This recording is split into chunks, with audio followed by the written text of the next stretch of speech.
काली बरावत। या देवी सर्वभूतेषु शक्तिरूपेण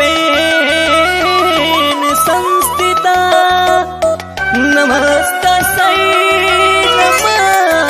नमस्तस्यै नमस्तस्यै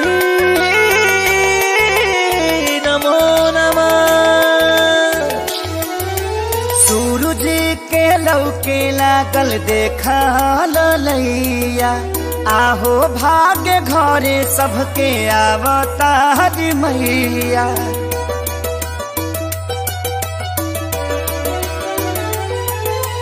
सूरज के लौके लागल देखा ललैया आहो भाग्य घरे सबके आवता हरि मैया। अब करा जन दे भइल पूजन के बे जनी जियरा छाछा नावा हाली दूध लेके आव गैया के आरती उतारा मैया के पौआ पखारा मैया के।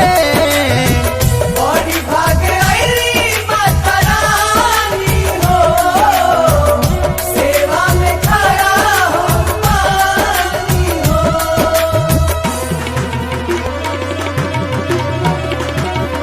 Presented by Adishakti Films.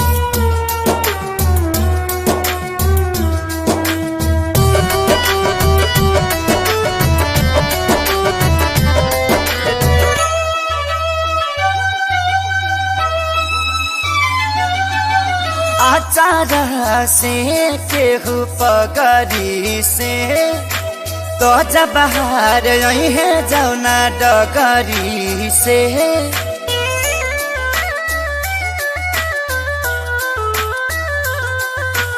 आचार से केहू पगरी से तो जब बाहर यही है जौना डगरी से। अरे सेवा में न कर कमी होके खूबसूरत मम्मी कहे से कि मैया सुकुवारी सुकुवारी सुकुवारी हई।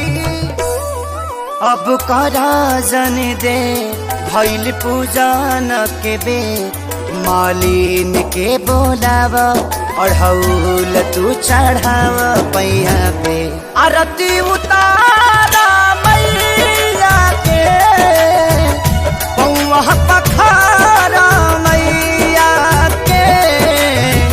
बड़ी भागे आईली माता रानी हो सेवा में खड़ा हो पानी हो।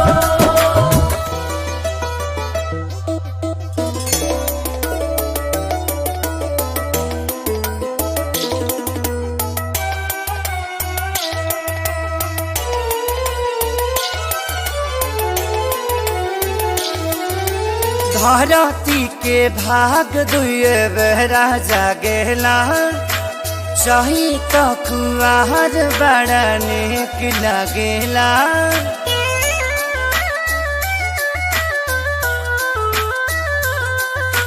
धरती के भाग दुए बेरा जागेला चाही तो कुआर बड़ा नेक लगेला।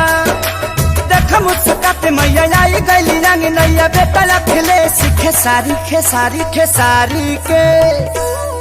अब करा जन दे भइल पूजन के बे पुरैन पात लेके आव छाक लवंग जुटाव जैया के आरती उतार मैया